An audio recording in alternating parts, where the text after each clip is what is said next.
बच्चों, ये उस चील की कहानी है जो कई दिन से एक बड़े से कबूतर खाने के चारों तरफ मंडला रही थी और ताक में थी कि उड़ते कबूतर पर झपटा मारे और उसे ले जाए। लेकिन कबूतर भी बहुत फिरतीले, होशियार और तेज उड़ान उड़ने वाले थे। जब भी वो किसी को पकड़ने की कोशिश करती, वो फिरती से बचकर निकल जाता। चील बहुत परेशान थी कि क्या करे और क्या ना करे। आखिर उसने सोचा कि कबूतर बहुत चालाक, फिरतीले और तेज उड़ान के हामिल हैं। कोई और चाल चलनी चाहिए, कोई ऐसी तरकीब करनी चाहिए कि वो हो आसानी से उसका शिकार हो सकें। चील कई दिन तक सोचती रही। आखिर उसकी समझ में एक तरकीब आई। वो कबूतरों के पास गई, कुछ देर इसी तरह बैठी रही और फिर प्यार से बोली, भाइयों और बहनों, मैं तुम्हारी तरह दो पैरों और दो परों वाला परिंदा हूं। तुम भी आसमान पर उड़ सकते हो, मैं भी आसमान पर उड़ सकती हूं। फर्क यह है कि मैं हूं बड़ी हूं और तुम छोटे हो। मैं ताकतूर हूं और तुम मेरे मुकाबले में कमजोर हो। मैं दूसरों का शिकार करती हूं, तुम नहीं कर सकते। मैं बलि को हमला करके जख्मी कर सकती हूं वर उसे अपनी नौकीली चोंच और तेज पंजों से मार भी सकती हूं। तुम ये नहीं कर सकते। तुम हर वक्त दुश्मन की जिद में रहते हो। मैं चाहती हूं कि पूरी तरह तुम्हारी हिफाजत करूं, ताकि तुम हंसी खुशी, आराम और इत्मीनान के साथ उसी तरह रह सको जिस तरह पहले जमाने में रहते थे। आजादी तुम्हारा पैदाइशी हक है और आजादी की हिफाजत है मेरा फर्ज है। मैं तुम्हारे लिए हर वक्त परेशान रहती हूं। तुम हर वक्त बाहर के खतरे से डरे सहमे रहते हो। मुझे अफसोस इस बात पर है कि तुम सब मुझसे डरते हो। भाइयों और बहनों, मैं जुल्म के खिलाफ हूं, इंसाफ और भाईचारे की हामी हूं। मैं चाहती हूं कि इंसाफ की हुकूमत कायम हो, दुश्मन का मुना फेर दिया जाए और तुम सब हर खौफ से आजाद, इत्मीनान और सुकून की जिंदगी बसर कर सको। मैं चाहती हूं कि तुम्हारे मेरे दरमियान एक समझौता हो।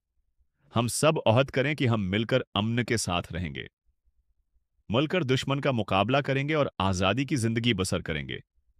लेकिन यह उसी वक्त हो सकता है जब कि तुम दिल वजान से मुझे अपना बादशाह मान लो। जब तुम मुझे अपना बादशाह मान लोगे और मुझे ही हुकूक और पूरा अख्तियार दे दोगे, तो फिर तुम्हारी हिफाजत और तुम्हारी आजादी पूरी तरह मेरी जिम्मेदारी होगी। तुम अभी समझ नहीं सकते कि फिर तुम कितने आजाद और कितने खुश और खरम रहोगे।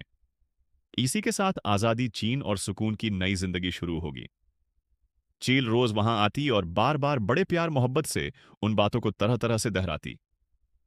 रफ्ता रफ्ता कबूतर उसकी अच्छी और मीठी मीठी बातों पर यकीन करने लगे। एक दिन कबूतरों ने आपस में बहुत देर मशूरा किया और तय करके उसे अपना बादशाह मान लिया। उसके 2 दिन बाद तख्त नशीनी की बड़ी शानदार तकरीब हुई। चील ने बड़ी शान से हल्फ उठाया और सब कबूतरों की आजादी, हिफाजत और हर एक से इंसाफ करने की कसम खाई। जवाब में कबूतरों ने पूरी तरह हुक्म मानने और बादशाह चील से पूरी तरह वफादार रहने की दिल से कसम खाई। बच्चों, फिर यह हुआ कि कुछ दिनों तक चील कबूतर खाने की तरफ उसी तरह आती रही और उनकी खूब देखभाल करती रही। एक दिन बादशाह चील ने एक बल्ले को वहां देखा तो उस पर अपने साथियों के साथ ऐसा जबरदस्त हमला किया कि बुला डर कर भाग गया।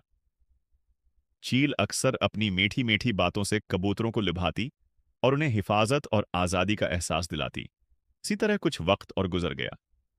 कबूतर अब बगैर डरे उसके पास चले जाते। वो सब आजादी और हिफाजत के ख्याल से बहुत खुश और मुतमईन थे। एक दिन सुबह के वक्त जब कबूतर दाना चुग रहे थे, तो चील उनके पास आई।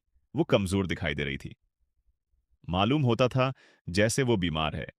कुछ देर वो चुपचाप बैठी रही और फिर शाहाना आवाज में बोली, भाइयों और बहनों, मैं तुम्हारी हुक्मरान हूं।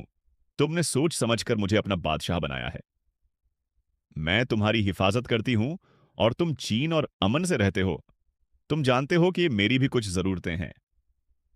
ये मेरा शाही अख्तियार है कि जब मेरा जी चाहे मैं अपनी मर्जी से तुम में से एक को पकड़ूं और अपने पेट की आग बुझाऊं।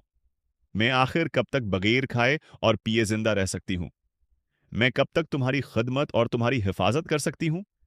यह सिर्फ मेरा ही हक नहीं है कि मैं तुम में से जिसको चाहूं पकड़ूं और खा जाओ, बल्कि यह मेरे सारे शाही खानदान का हक है।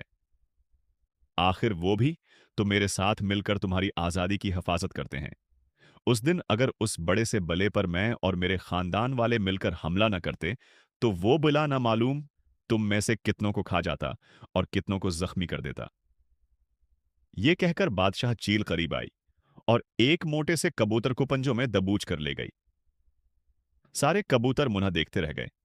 अब बादशाह चील और उसके खानदान वाले रोज आते और अपनी पसंद के कबूतर को पंजों में दजूच कर ले जाते। इस तबाही से कबूतर अब हर वक्त परेशान और खौफजदा रहने लगे। आन का चैन और सुकून मिट गया था। उनकी आज़ादी खत्म हो गई।